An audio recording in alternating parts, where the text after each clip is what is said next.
Morning Guru in the house, back with another bang on video. Well, ladies and gentlemen, unbelievable news for you guys. Well, finally, Dominic Szoboszlai's agent has spoken about his transfer. He says, I can confirm a number of top Premier League clubs are interested in Dominic, but at this point, I cannot confirm or deny specific clubs. This was said by Szoboszlai's agent, Matthias Esterhazy. It's pretty much clear that Dominic Szoboszlai is a very much, in hot topic in terms of being snapped or poached by a new club. Well, moving on. Well, talking about Danilo, ladies and gentlemen, we are going to talk about a lot about Danilo now because it looks like Danilo Pereira is a very cheaper option available to Thomas Partey, but I would be against, getting someone like Danilo because Thomas Partey is the quality that you can get into your team. Maybe Danilo may or may not be that good quality compared to Thomas Partey, but I would want Thomas Partey compared to Danilo. But let's hear out the news. Danilo is looking favorable on a potential semi-million dollar contract with Arsenal and has total confidence that his manager Daniel Lawrence will secure the move for him. Well, not only this, Arsenal have strong interest in Willian, another Kia European client. No final decision has been made on his future yet. And there is a view that Arsenal's hierarchy are awkward customers. It has not gone unnoticed among certain club personnel over the past 2 seasons that certain agents and contacts do not return calls as frequently. One player representative says he sighs inwardly when an Arsenal number shows on his phone. Another is strongly critical of their communication skills. Some members of staff are believed to feel frozen out, and there is particular angst that Arsenal, who also conducted a revamp of their academy staff in November, may be losing ground in any chase for the best young players. Let's see if we are to believe this or not.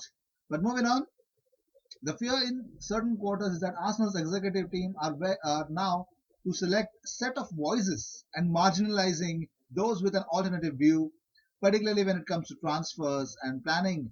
The worry is that Arsenal, once famously resourceful, have entrusted too much responsibility for recruitment to a narrow list of associates that includes Kia Jurapchian, a super agent with a storied past in helping broker big deals and a long-time friend of the technical director, Edu.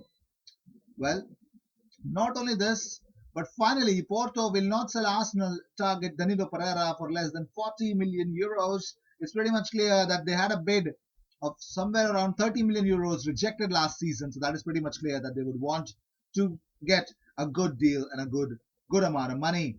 And the fear is real, but when you talk about certain bigger things, let's talk about certain important stats just because we have a game ahead in our hands. Arsenal face Sheffield United in an FA Cup tie. We know that Manchester United beat Norwich yesterday 2-1 with a timely goal from Harry Maguire towards the end of the second half of the extra time. So finally they are in the semi-finals, and I think it's a consecutive time that they are. So congratulations to them. I hope we enter the semi-finals as well. Well, here's the first stat about Aubameyang. Best minutes per goal rates. Pierre-Emerick Aubameyang has scored 38 goals with per minutes of 114, second best in the Premier League just after Sergio Aguero. We're talking about most goals since the start of last season. Pierre-Emerick Aubameyang has 39 goals and he has been on top of almost all the strikers he is. And talking about most goals since August 2015 in the top 5 European leagues, Pierre-Emerick Aubameyang is amongst its 6th, one behind Harry Kane, and is amongst the topmost in the European football. And not only this, talking about most goals and assists, Pierre-Emerick Aubameyang is not far off. He is 9th on that list with 75 goal contributions. He has been unbelievable, scoring 62 goals and 13 assists in 90 games that he's played. He has been unstoppable. And not only that, let's talk about, finally the Premier League teams are doing something great for the Premier League fans. Well, fans may once again be allowed to get on the booze inside of a Premier League pitch, with clubs set to campaign to end the 25-year ban on doing so. Well, supporters have been banned from drinking alcohol from their seats since 1985, but things could be about to change, But it is reported that multiple clubs are believed to be negotiating over the law, largely due to fears it encourages binge drinking among football fans. Well, Talk Sports suggests that Sunderland, Ipswich Town, Doncaster Rovers, Accrington Stanley, Port Vale, Port Forest Green Rovers, Lincoln City, Tranmere Rovers, and Northampton Town are in favour of a pilot scheme. And further clubs such as Gillingham, Newport County, and Grimsby Town have shown interest in the movement. A further issue that will have to be decided is whether booze can be served mid-game with the potential for fans to be coming and going and obstructing others, a complaint regularly heard in rugby. But let's move on. Well, Arsenal are facing Sheffield United, and in a repeat of what was once one of the FA Cup's most controversial ties.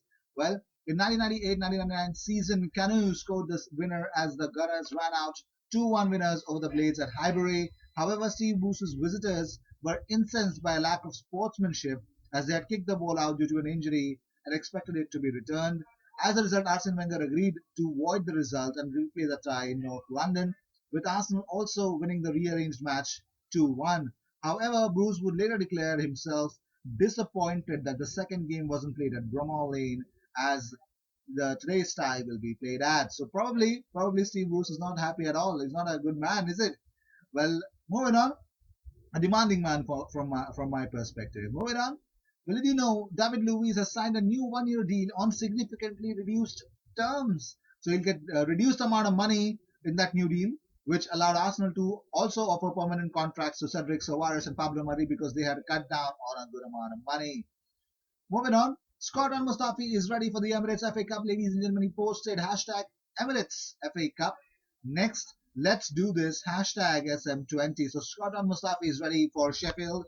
Well, not only this, Lucas Torreira has actually tweeted it out for the FA Cup game. He says, we keep working hard to get back with the team.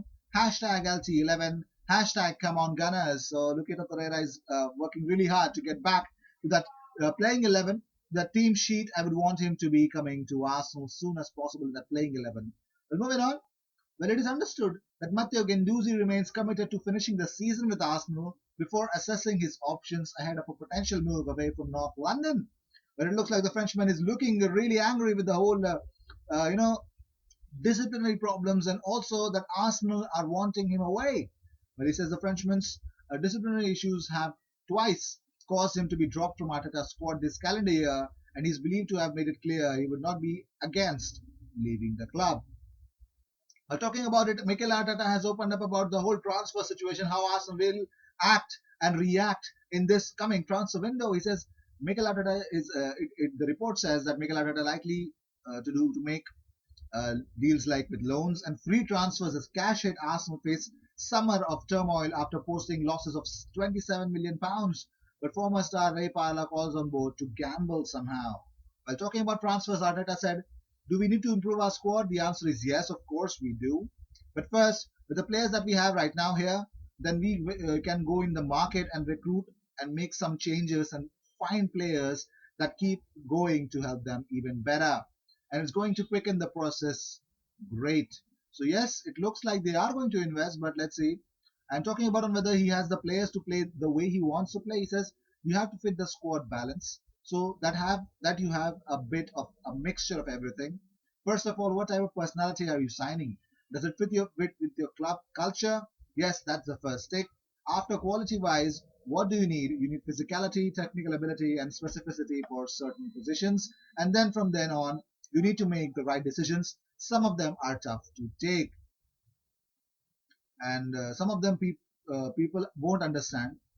But when you have a clear plan, that works.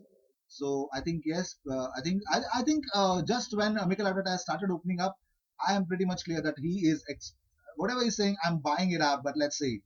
Moving on, David Luiz's history of playing in title-winning teams is seen within the club as crucial to a young team that is still developing. It is hoped that the Brazilian's experience will also help the adaptation of teenage defender William Saliba.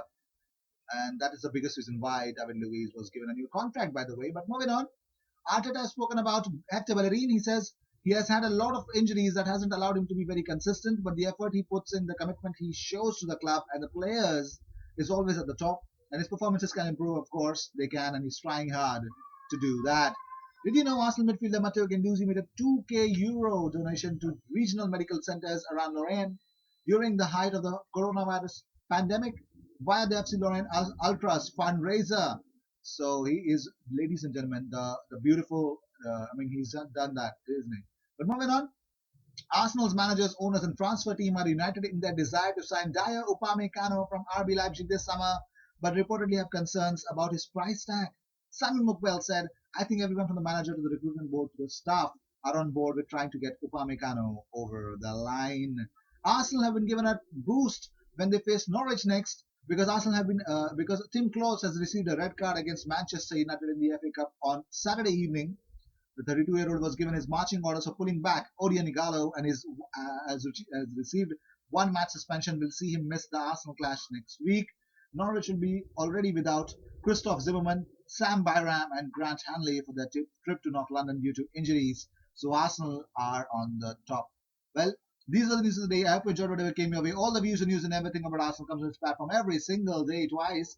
So sit back, relax, and enjoy all the news that comes on this platform. I will see you in my next video. Until then, cheers. And don't forget to subscribe because we're on a mission of reaching 5,000 subscribers as soon as possible.